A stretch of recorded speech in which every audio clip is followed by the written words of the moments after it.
Assalamualaikum warahmatullahi wabarakatuh. Salam sejahtera untuk kita semua. Bagaimana kabarnya rekan-rekan mahasiswa? Alhamdulillah, semoga kalian selalu diberikan kesehatan dimanapun kalian berada. Pada hari ini, saya akan mengajarkan mata kuliah manajemen produk halal pada sub CPMK keempat. Konsep manajemen halal merupakan penerapan prinsip-prinsip Islam dalam proses perencanaan, pengorganisasian, pelaksanaan, dan pengawasan dalam kegiatan bisnis ataupun organisasi. Nah, tujuannya untuk apa? Untuk memastikan seluruh aktivitas berjalan sesuai dengan nilai-nilai syariah. Untuk melakukan manajemen halal, tidak hanya memperhatikan adanya fungsi dari manajemen itu sendiri, yaitu mulai dari POAC, mulai dari planning, organizing, actuating, controlling, dan juga evaluating, namun perlu memperhatikan adanya sistem yang menjamin keamanan, kualitas, atau mutu, serta kebersihan pangan pada setiap langkah produksi, guna untuk memenuhi persyaratan hukum sertifikasi halal. Hal ini untuk membantu menghilangkan potensi bahaya yang ditularkan melalui makanan atau terkait dengan produksi pangan, sehingga menghasilkan produk yang berkualitas tinggi dan memenuhi persyaratan halal. Ruang lingkup manajemen halal meliputi yang pertama, manajemen keuangan halal, yang kedua, manajemen sumber daya manusia syariah, yang ketiga, manajemen produksi halal, yang keempat, manajemen pemasaran halal, yang kelima, manajemen rantai pasok halal. Selanjutnya, prinsip dasar manajemen halal. Yang pertama, ada tauhid, menjadikan Allah sebagai pusat orientasi dalam pengelolaan. Yang kedua adalah amanah, menjalankan tanggung jawab dengan integritas. Yang ketiga adalah keadilan, menjamin keseimbangan antara hak dan juga kewajiban. Yang keempat adalah ihsan, melaksanakan pekerjaan dengan optimal dan penuh dedikasi. Yang kelima adalah istiqomah, konsisten dalam menerapkan nilai-nilai halal. Selanjutnya adalah mengenai asas-asas yang digunakan dalam penerapan sistem manajemen halal. Yang pertama adalah memberikan perlindungan konsumen muslim sebagaimana tertera dalam surat Al-Baqarah ayat 279 ataupun dalam surat Abasa ayat 24. Yang kedua adalah memberikan rasa keadilan sesuai proporsional bagi konsumen.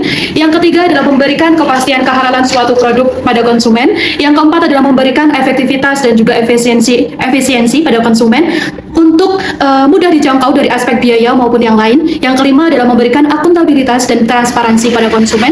Yang keenam adalah profesionalitas. Yang ketujuh adalah berkesinambungan. Ini dilakukan untuk menjamin kehalalan produk, baik barang ataupun jasa yang dihasilkan. Kerangka kerja manajemen halal itu merupakan sistem yang digunakan untuk memastikan seluruh proses bisnis berjalan sesuai dengan ketentuan halal. Ini adalah penjelasan dari tabel. Nah, sistem ini dimulai dari pendahuluan yang mencakup ruang lingkup, kemudian acuan normatif, istilah, definisi sebagai dasar penerapan. Selanjutnya dalam pelaksanaannya terdapat beberapa asas sistem jaminan produk halal atau SJPH, yaitu perlindungan, kemudian keadilan, kepastian hukum, akuntabilitas, dan transparansi. Terus kemudian ada efektivitas dan juga efisiensi, profesionalitas, serta nilai-nilai tambah dan daya saing. Asas-asas tersebut itu digunakan menjadi pedoman dalam menjalankan sistem halal secara konsisten.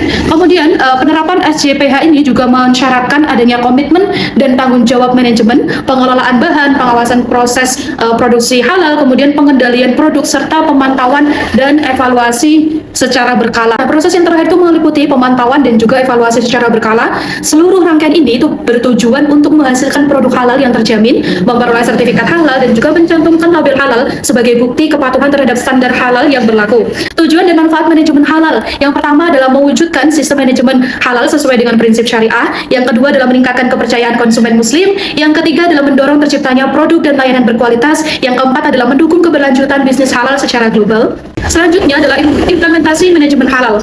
Nah, itu dapat dilakukan melalui yang pertama adalah penerapan standar halal dalam seluruh proses produksi. Yang kedua adalah audit halal secara berkala. Yang ketiga adalah melakukan pelatihan sumber daya manusia berbasis nilai Islam. Yang keempat adalah berkolaborasi dengan seluruh lembaga sertifikasi halal. Nah, kesimpulan dari mata kuliah manajemen produk halal dalam subbab manajemen konsep manajemen halal ini adalah konsep manajemen halal itu sendiri merupakan sistem yang mengelola atau memastikan seluruh proses bisnis mulai dari pengadaan bahan baku, produksi, penyimpanan, distribusi, hingga pemasaran berjalan sesuai dengan prinsip-prinsip syariah dan juga ketentuan perundang-undangan yang berlaku. Di Indonesia yang mayoritas penduduknya beragama Islam, manajemen halal ini memiliki peran yang strategis dalam mendukung perkembangan industri halal, meningkatkan daya saing usaha, serta memberikan perlindungan bagi konsumen.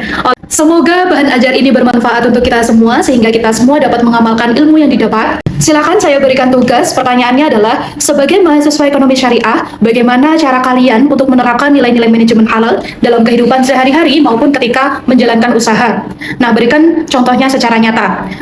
Silakan nanti dikumpulkan melalui MLS sesuai dengan link yang ada di kampus. Terima kasih, semoga bermanfaat. Wassalamualaikum warahmatullahi wabarakatuh.